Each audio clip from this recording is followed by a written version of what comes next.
Hi everyone, welcome to digital GK classes. तो Bihar super TET का जो न्यू सिलेबस है, कौन कौन से सब्जेक्ट पूछे जाएंगे प्राथमिक, जूनियर, हाई स्कूल में, पूरा मैं आपको डिटेल में बताने वाली हूँ। बीपीएससी के अकॉर्डिंग, जैसा कि आपने देखा था कुछ दिनों पहले ही बीपीएससी के अकॉर्डिंग बताया गया है, उन सभी के लिए बहुत इंपॉर्टेंट है जिनका सीटेट निकल चुका है। एक बात याद रखो, अगर आपका सीटेट जो है वो पास हो चुका है, देन आपको पूरा का पूरा फोकस सुपर टेट पे करना है, क्योंकि सुपर टेट से ही आपको नौकरी मिलेगी। सीटेट तो क्वालिफाइंग नेचर का एग्जाम है, बट जो लोग सीटेट नहीं पास कर पाए थे, इस बार अपना पूरा 100% जरूर देना, क्योंकि आपको एक मौका मिल रहा है बिहार 7th फेज में बैठने को। कैसे, देखिए, बिहार की गवर्नमेंट ने तो बोला है कि चलो हम परीक्षा करा लेंगे, बट अभी तक उनका कुछ फाइनल नहीं हुआ है। जुलाई में आपका पेपर होगा और आपका जस्ट एक महीने के बाद से आपका रिजल्ट भी आ जाएगा, क्योंकि अब जो है सीटेट पहले की तरह नहीं करता, बहुत ही जल्दी। आपने देखा था पिछली बार 7 दिन के अंदर ही आपका सब कुछ आ गया था सीटेट का। तो जिनका भी नहीं निकला है तो प्लीज़ आप चैनल को सब्सक्राइब जरूर कर लो, क्योंकि सीटेट की क्लासेज आज से स्टार्ट हो जाएंगी हमारे ही चैनल से। और एक चीज़ और मैं आपको बताना चाहूँगी कि मैं एक चीज़ आप सभी के लिए सोच रही हूँ कि एक दूसरा चैनल जिसपे मैं आपको डेली जो है classes time to time provide करूँ, क्योंकि एक समय पे एक चैनल पे हम ज़्यादा वीडियोज़ नहीं पब्लिक कर सकते हो। तो आप प्लीज़ कमेंट करो कि क्या मैं ऐसा करूं, ठीक है। चलिए स्टार्ट करते हैं, बाकी मैं पूरा सिलेबस आपको बताने वाली हूँ। तो आगे बढ़ने से पहले मैं आप सभी को बताना चाहती हूँ, बिहार नई शिक्षक भर्ती नियमावली के अनुसार संभावित पाठ्यक्रम और एग्जाम पैटर्न को देखकर बेस्ट बुक जो है चाक्षु प्रकाशन के द्वारा निकाला गया है, जिसे पढ़कर आप अपने शिक्षक बनने का सपना जो है पूरा कर सकते हैं। इस बुक में क्या है खास चीज़, वो मैं आपको बताना चाहूँगी। जैसा कि आपको पता है, ये स्टडी गाइड है। इसमें जीएस और डीएलएड कोर्स जो है पूरा डिटेल में दिया गया है, चैप्टर वाइज। यहाँ पर आप देख सकते हो, इसमें आपको साइंस, करंट अफेयर, बिहार का योगदान, ज्योग्राफी, पॉलिटी, सारी चीज़ें इसमें, गणित, रीजनिंग, सब कुछ इसमें डिटेल में दिया गया है और बहुत ही अच्छे से इसमें डिस्क्राइब किया गया है। मैं आपको दिखाना चाहूँगी, जैसा कि आप इसमें देख सकते हैं, ये पॉइंट वाइज सारी चीज़ें इसमें मेंशन की गई है। तो अगर आप ये बुक लेना चाहते हैं तो डिस्क्रिप्शन बॉक्स में एंड कमेंट बॉक्स में मैंने पिन कर दिया है, आप वहाँ से ये बुक परचेज कर सकते हैं। देखिए, देखो, अब आपको पता है कि बिहार की गवर्नमेंट के द्वारा ही बोला गया था कि 100 नंबर का पेपर होगा और जो जनरल होंगे उनका 50% कट ऑफ, और जो SC ST OBC होंगे उनका 45%।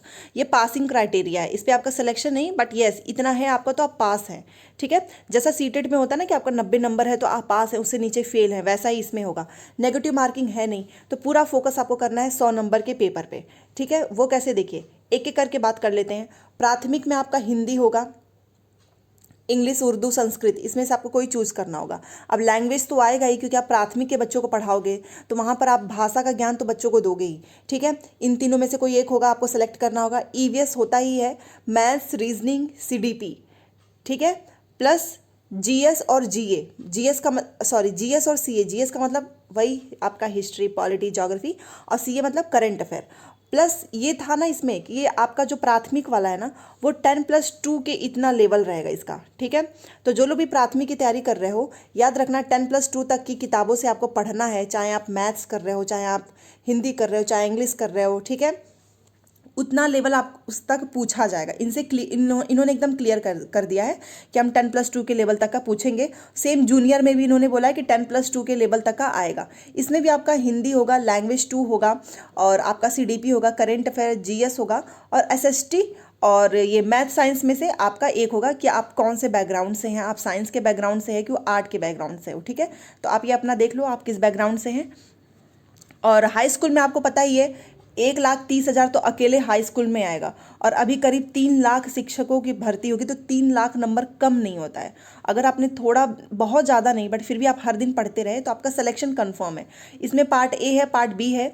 आप पार्ट ए देखो, पार्ट बी तो आपको पता है आपका सब्जेक्ट स्पेसिफिक होता है, जिस सब्जेक्ट से हैं आप, किस सब्जेक्ट से हो, मैथ से हो, हिंदी से हो, इंग्लिश से हो, वो रहता है। बाकी पार्ट ए आपका कॉमन होता है, हिंदी होता है, लैंग्वेज 2 होता है, जीएस होगा, करंट अफेयर होगा, सीडीपी होगा, और वही आपका साइंस, बेसिक साइंस पूछा जाता है, मैथमेटिक्स पूछा जाएगा, रीजनिंग पूछेगा, ठीक है। और इसमें आपकी ना सब्जेक्ट वाइज भर्ती होगी हाई स्कूल में।